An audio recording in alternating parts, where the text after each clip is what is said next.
जगधात्री की जिंदगी में एक ऐसा मोड़ आने वाला है जो न सिर्फ उसके परिवार बल्कि पूरे घर की नींव को हिलाकर रख देगा।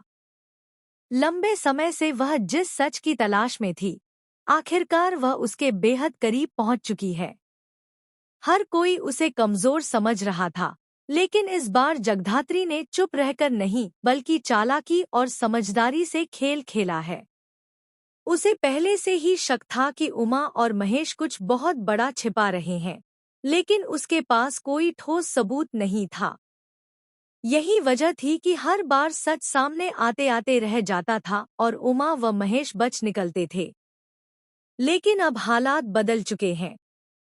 एक रात, जब घर के सभी लोग सो रहे थे, जगधात्री ने अपनी योजना को अंजाम देने का फैसला किया। उसने पहले से ही पूरे घर पर नजर रखी हुई थी और उसे पता था कि उमा और महेश किसी गुप्त बात को छुपाकर रख रहे हैं। उसी रात उसे मौका मिला, जब उसने दोनों को एक साथ एक कमरे में धीमी आवाज में बात करते हुए देखा।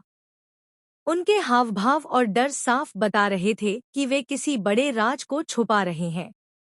जगधात्री ने बिना समय गंवाए चुपचाप अपने फोन का रिकॉर्डर ऑन किया और दरवाजे के पास छुपकर उनकी पूरी बातचीत रिकॉर्ड करने लगी।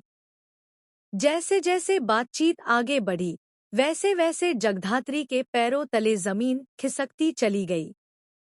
उमा और महेश जिस सच को छुपा रहे थे, वह इतना खतरनाक था कि अगर वह सामने आ गया तो पूरे परिवार की इज्जत मिट्टी में मिल सकती थी।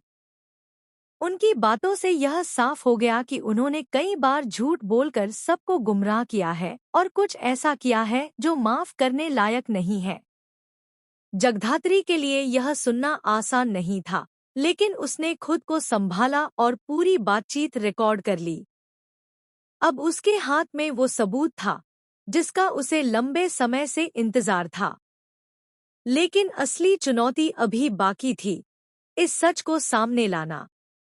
क्योंकि उमा और महेश इतने चालाक हैं कि अगर उन्हें जरा भी भनक लग गई तो वे इस सबूत को मिटाने में एक पल भी नहीं लगाएंगे। इसलिए जगधात्री ने तय किया कि वह सही समय का इंतजार करेगी, ताकि एक ही बार में सबके सामने सच उजागर कर सके। अगले दिन घर में सब कुछ सामान्य दिख रहा था, लेकिन अंदर ही अंदर एक तूफान उठ रहा था। उमा और महेश को जरा भी अंदाजा नहीं था कि उनकी सच्चाई अब छुपी नहीं है। वे अब भी उसी आत्मविश्वास के साथ सबके सामने झूठ का खेल खेल रहे थे। लेकिन जगधात्री की आंखों में अब डर नहीं,